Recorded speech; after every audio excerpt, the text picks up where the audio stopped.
আমরা আমাদের এক অদ্ভুত পরিবর্তন এসেছে। সেটা যেমন আমাদের পারিপার্শ্বিক পরিবর্তন, অর্থাৎ সরকারি কাজে এবং দেশে, এবং আমাদের মনের ভিতরে পরিবর্তন। কীরকম বলি, যেমন আমার মনে আছে আমরা আগে যখন কংগ্রেস আমল ছিল তখন একটা গ্যাস সিলিন্ডার, সরকারি লাইনে গ্যাস সিলিন্ডার পেতে কোনো এমএলএকে ধরতে হতো, কোনো এমপিকে ধরতে হতো, এবং গ্যাস পাওয়াটাও মানে ঠিক ইররেগুলার ছিল। গ্রামে তো মানুষ ভাবতেই পারতো না। তো আমরা এখন অনলাইনে গ্যাস বুক করতে পারছি, এবং যখনই খুশি আপনি একটা নিজে গ্যাস লাইন সিলিন্ডার আপনি কানেকশন নিতে পারেন। এই জিনিসটা আমরা কোনো দিন দেখিনি, ভাবিনি আগে।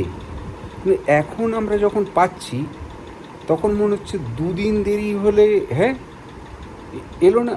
এই যখন যুদ্ধ ব্যাপারটা, ওই গ্যাসের একটা ক্রাইসিস হয়েছিল, গ্যাস সাপ্লাই নিয়ে যে গ্যাসের দাম বাড়ালো, যেহেতু ওই ইরান আমেরিকার যুদ্ধে হরমুজ প্রণালীতে সব আটকে গেছিলো বা ইরান আটকে দিয়েছিল। তো সেই সময় ইন্ডিয়া এখনও আটকানো আছে, কিন্তু দাম অনেক বেড়ে গেছে। যে ছিল ক্রুড অয়েলের যে দাম ছিল এমনি, সেগুলো ছিল 5,000 কি 4,900, সেগুলো এখন 10,000-এর কাছাকাছি, ডবল হয়ে গেছে। তো তাও আমরা মাত্র 10 টাকা সেন্ট্রাল গভর্নমেন্ট বাড়িয়েছে পেট্রোলের দাম, তাতেই মানুষ অতিরিক্ত ক্রুদ্ধ হয়ে গেছে। এই জিনিসটা যখন আমাদের ছিল না, আমরা যখন পেতে অভ্যস্ত হয়ে যাই, যেমন এই বিদ্যুৎ, বাম আমলে প্রায় লোডশেডিং হতো, তো আমরা তখন গালিগালাজ করতাম, এই জ্যোতি গেল, কখন আসবে আর জানে না। তো সেই জিনিসটা এখন কিন্তু আর নেই। ফলে এখন যদি কোনোভাবে একটু ধরুন 1 মিনিট, 1.5 মিনিট, 2 মিনিট কারেন্ট না থাকে, আমরা অতিষ্ঠ হয়ে উঠি। কিন্তু আগে দিনের পর দিন থাকতো লোডশেডিং। তো এইভাবে আমরা প্রত্যেকটা জিনিস ভালোভাবে পেতে পেতে আমাদের চাহিদাটা এমন একটা জায়গায় পৌঁছে গেছে। যেমন আমাদের সরকারের একটা কাজ আমরা অনেকেই হয়তো জানি বা জানি না, যেমন যেটা কেন্দ্রীয় সরকারের জন ঔষধি প্রকল্প। এই জনঔষধি প্রকল্প এখন প্রায় ব্লক লেভেল অবধিও হয়ে গেছে। এগুলো কিন্তু কংগ্রেস আমলে বা টিএমসির আমলে এগুলো হয়নি, করেনি সরকার। টিএমসি একটা স্বল্প মূল্যের করেছিল, কিন্তু কোনো ওষুধ আমি হসপিটালে পেতাম না, ঠিক আছে? তো সাধারণ দোকান থেকেই কিনতে হতো। এই জনঔষধি ব্যাপারটা যে কী লেভেলে সাশ্রয় করছে মানুষের, যে লোকের পার মান্থ এমন লোক আছে যার 15,000, 20,000 টাকা বা 10,000 টাকা ওষুধ খরচা হতো, তাদের সেই খরচাগুলো এখন 1,000, 1,500, 2,000-এ হয়ে যাচ্ছে। একটা ওষুধ, ব্র্যান্ডেড ওষুধের দাম যেখানে 10,000, হয়তো একটা ট্যাবলেটের দাম 20 টাকা, এখানে সেইটা 2 টাকায় পাবেন। এরকম আর কি। আপনি যেমন আমি যখন প্রথম এটা খোঁজ পেলাম, তখন আমি একটা প্যান্টাপ্রাজোল কিনতে গিয়ে যখন আমি গেছি, বলল এই 20 টাকা। আমি তো ফিরে চলে আসছি আর কি, যে ভাই একটা পিসের দাম 20 টাকা এমনিতে। তো আমি ভাবলাম তাহলে এরাও বলছে 20 টাকা, তাহলে কী লাভ, বলে পালিয়ে যাচ্ছি। তখন একজন বলল, আপনি দেখুন ওটা পিস বলছে না পাতা বলছে। তখন আমি দেখলাম প্যান্টাপ্রাজোল ডিএসের দাম, এক পাতার দামই আপনি 20 টাকায় হয়ে যাচ্ছে। অর্থাৎ 2 টাকা করে।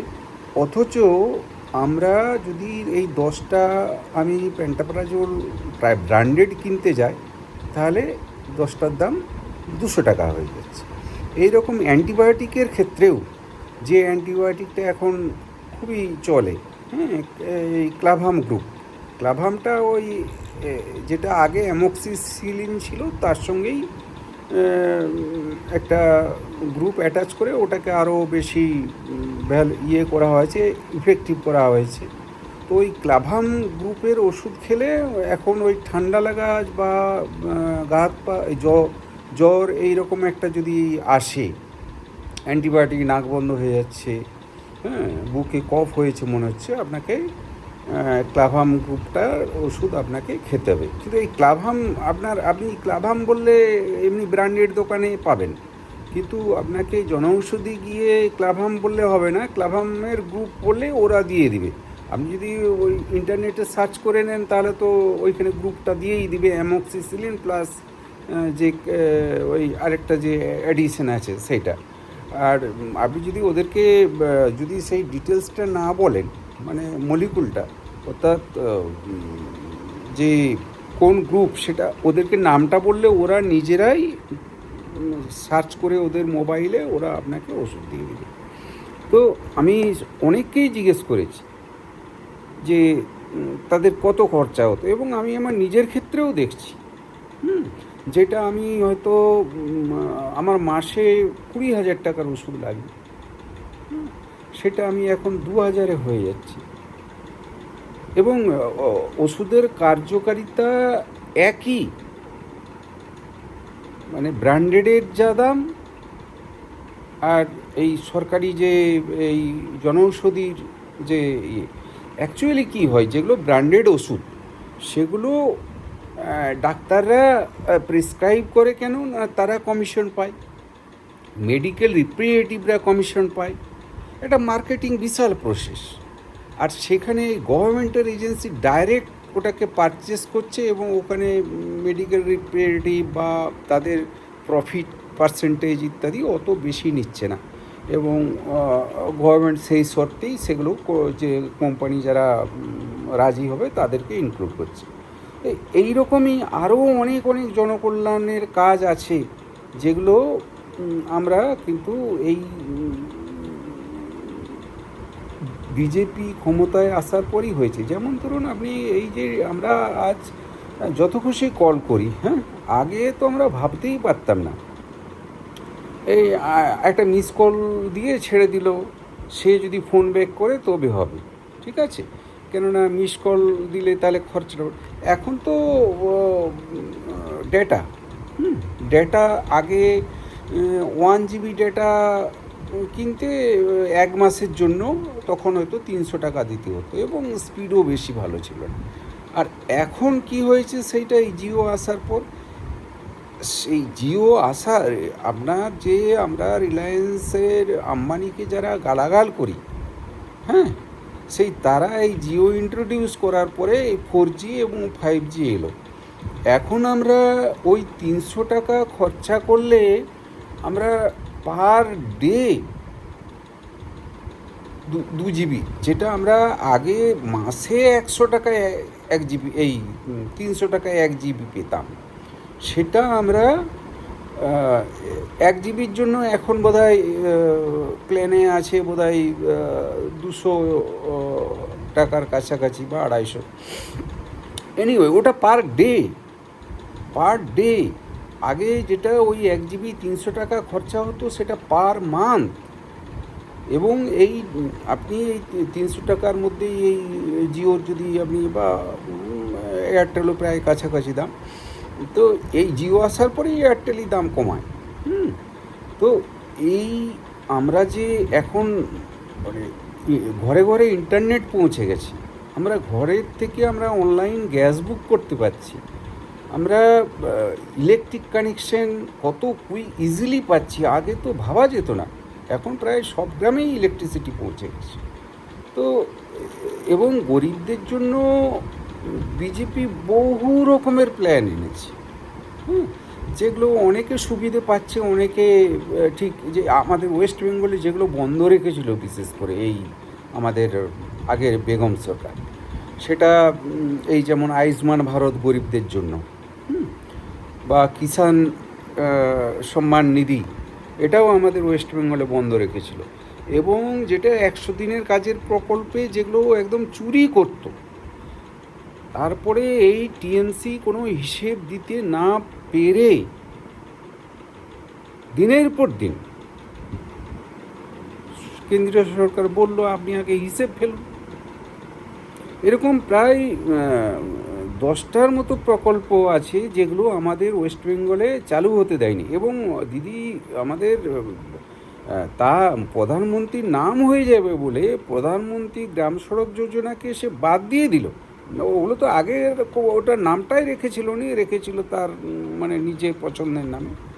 তো সেইটা অনেক দুর্নীতি হয়েছে। এই যে ঘর বাড়ি, কোনো রুম পাওয়ার জন্য, কনস্ট্রাকশনের জন্য আবাস যোজনা, প্রধানমন্ত্রী আবাস যোজনা, সেটাকে পর্যন্ত চুরি করত। এবং সেটা নিয়েও কেন্দ্রীয় সরকার তদন্ত করে দেখে এরকম। আর এছাড়া আবাস যোজনায় যেটা হয়েছে, যে অনেকের কাছে 10,000 20,000 করে এরা কার্ড মানি নিয়েছে, অনেক জায়গায় ফেরত দিচ্ছে এখন বাধ্য হয়ে, কিন্তু সেইগুলো এরা নিয়ে গেছে। তো এরা দিনের পর দিন ওই রকম চুরি। আজ যে কোটি কোটি টাকা ধরা পড়ছে, এই যে বীরভূমের পাথর যে স্ক্যামটা, সেখানে যে কয়েক কোটি টাকার সোনা এবং ক্যাশ জব্দ করেছে, আরও বোধহয় পাওয়া যাবে। এইগুলো তো মানে আমি নিজে শুনতাম এগুলো হয়, কিন্তু কিছু মানে হয় শুনতাম কিভাবে, যারা এই মানে সাপ্লাই করতো আমাদের বাড়ি করতে গিয়ে, বা যারা অন্যকে পরিচিত আছে, তারা বলে যে তাদেরকে তাদেরকে দিয়ে দিতে হয়। এছাড়া রাস্তায় টাকা আদায়, কোনো আমদানি বীরভূম থেকে নিয়ে আসার জন্য, ট্রাকওয়ালাদের, তারা রাস্তায় তাদেরকে আবার একটা উৎকোচ দিতে হতো। সেইটাও আমাদের বর্তমান সরকার সেটাকে বন্ধ করেছে। এবং দুজন পুরো একটা চেন ছিল, সেই চেনটাকে পুরো সাসপেন্ড করেছে। এবং এখন তো ইদানিং কতগুলো নাম্বার দিয়ে দিয়েছে, আপনি আপনার কমপ্লেন করতে পারেন, এবং আপনি দেখুন সেই কমপ্লেন আদৌ সেটা ইমপ্লিমেন্ট অ্যাকশন হচ্ছে কি না। যেটা আগে দিদির নাম্বারে দিদিকে বলতে কোনো কাজ হতো না, এখন সেটা হচ্ছে কি না আপনি নিজে যাচাই করুন, কোনো প্রবলেম নেই। এবং পুলিশের এগেনস্টে অ্যাকশন আগে গভর্নমেন্ট কোনো কিছুই নিত না, এখন পুলিশ বিজেপির এগেনস্টেও অ্যাকশন নিচ্ছে, বিজেপিকে লোকদের জেলে ভরে দিচ্ছে। হ্যাঁ, বিজেপির নামে অনেকেই নিচ্ছে, তাদের এগেনস্টে কিন্তু অ্যাকশন হচ্ছে, তাদেরকে পার্টি বহিষ্কার করছে। এবং সদ্য যারা, যেহেতু গ্রামেগঞ্জে এখনও গড়ে ওঠেনি বিজেপির নিজস্ব ফ্রেমওয়ার্ক, একটা পরিকাঠামো, তো ফলে এখন যে যা খুশি করছে। একটা ভালো চরিত্রবানের সচ্ছল এবং সৎ, এবং স্বচ্ছতার সঙ্গে যারা বিজেপি কাজ করবে এমন লোকজন এলে, তারা দুর্নীতি করলে তো সমস্যা হয়ে যাবে। তারাও পার্টি করতে পারে, করলে তো ভালো, দেশের জন্য কাজ করুক। কিন্তু দুর্নীতি করলে কিন্তু আপনি কমপ্লেন করুন, নো প্রবলেম, কোনো হবে না, বাঁচোয়া নেই, যুগ পুরো বদলে গেছে। তো আমি যে প্রসঙ্গটা বলছিলাম, এই আমরা যেটা আগের যে এই মোদি আসার আগের যে যুগ ছিল, একটা পেট্রোল পাম্প পাওয়ার জন্যে টাকা দিতে হতো, সেসব জিনিস আর নেই। এখন তো প্রত্যেক জায়গায় প্রায় পেট্রোল পাম্প হয়ে গেছে। আর গ্যাসের ব্যাপারটা তো আমি অলরেডি আলোচনা করলাম, যে কানেকশন আমি নিজে দেখেছি, কানেকশন পাচ্ছি না। আগে টেলিফোনের বিএসএনএল লাইন পেতে এমএলএ বা এমপি রেকমেন্ডেশন হলে তবে কিনা আপনি বিএসএনএলের কোনো একটা ঘরে কানেকশন পাবেন। তো সেই জায়গাটা এখন আজ কোথায় পৌঁছে গেছে ভাবুন। এছাড়া বাকি যে দিকগুলো আছে সেগুলো পরে কখনো আলোচনা করব। এখন আপাতত আমি যেটা বলবো, আপনারা এই দিকটা ভাবতে হবে যে উন্নয়নের দিকটা, যেটা মানে এই বামেরা তো প্রশ্রয় দিয়ে গেছে, চুপ ছিল এতদিন, একদম টিএমসির আমলে চুপ ছিল। কেন না তারা টিএমসি থেকে টাকা পেত, এবং সিপিএমের লোকজনও ধরা পড়ছে বিভিন্ন কুকর্মে এখন। আর টিএমসি তো করতোই, টিএমসি নিয়ে তো আর এই ওদের যে কাটমানির ব্যাপার, একজন একটা বাড়ি কিনতে গেলে বা বাড়ি করতে গেলে তাকে বলেই দেয় যে আমাদের কিন্তু ক্লাবকে এই টাকাটা দিতে হবে, এটা আমাদের রীতি আছে। এটা ছিল, এখন কিন্তু সেই যুগটা আর নেই, এটা ভাবতে হবে। যে কটা আপনারা দেখছেন যে টুকটাক যেগুলো হচ্ছে সেগুলোর বিরুদ্ধে আপনি অলরেডি আজকেই দেখলাম ঘোষণা হয়েছে বেশ কয়েকটা নাম্বার, প্রায় 5-6টা নাম্বার, আপনি কাটমানি বা কমপ্লেন নিয়ে আপনি লিখুন, এই অভিযোগ জানাতে পারবেন।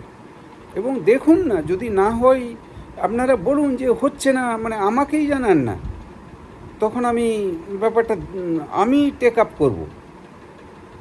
যাই হোক, আপনারা দীর্ঘক্ষণ সময় দিলেন এবং এর জন্য আপনাদেরকে অসংখ্য ধন্যবাদ, এবং ভালো থাকবেন এবং নমস্কার।